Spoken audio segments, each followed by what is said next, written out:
Le Cameroun en feu, la guerre de libération que la France a noyée dans le sang. Épisode 1. Le jour où tout a basculé, le début de la résistance bamileke. Il y a des silences, qui tuent plus sûrement que les balles. Dans les livres d'histoire, on parle de la guerre d'Algérie. Mais peu mentionnent le Cameroun, où une guerre tout aussi sanglante a déchiré le pays, dans l'ombre. La France coloniale règne encore. Mais au cœur des montagnes, un peuple dit non. Les Bamileke. Et ce nom va déclencher l'un des conflits les plus brutaux du continent. 1. Un peuple à bout. Depuis des années, le Cameroun est soumis à un régime colonial dur. Impôts écrasantes. Liberté d'expression muselée. Travail forcé dans les plantations et les routes coloniales. Mais un mouvement ose défier l'ordre établi, l'Union des populations du Cameroun, UPC. Fondée en 1948, elle réclame haut et fort l'indépendance immédiate. La fin de l'oppression. Le pouvoir au peuple. 2. La guérilla commence.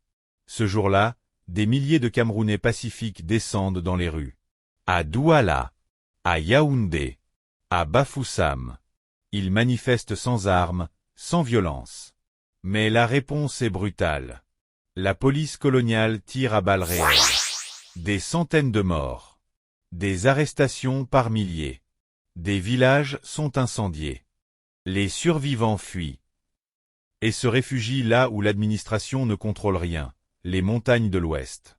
Les Bamileke, organisés, rusés, ancrés dans leur territoire, entrent en résistance. 3. Une guerre sans visage. Ce n'est pas une guerre classique. Pas de front. Pas d'armée officielle. Mais des groupes éparpillés, mobiles, invisibles. Ils sabotent les lignes téléphoniques. Ils tendent des embuscades aux convois militaires. Ils récupèrent les armes des soldats tués. La nuit, les fusils artisanaux parlent. 4. L'ombre d'une répression. Dans les coulisses, Paris s'agite. Car une guérilla dans une colonie sous mandat de l'ONU, ça fait tâche. Alors, on envoie les parachutistes. La Légion étrangère. Les experts de la guerre psychologique.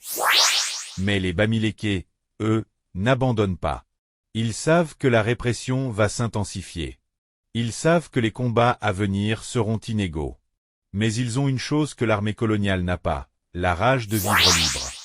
Ce n'est que le début. La guerre va s'enfoncer dans l'horreur. Et la vérité sera noyée dans le silence. Dans le prochain épisode, décapitation publique. Village brûlé. Leader assassiné.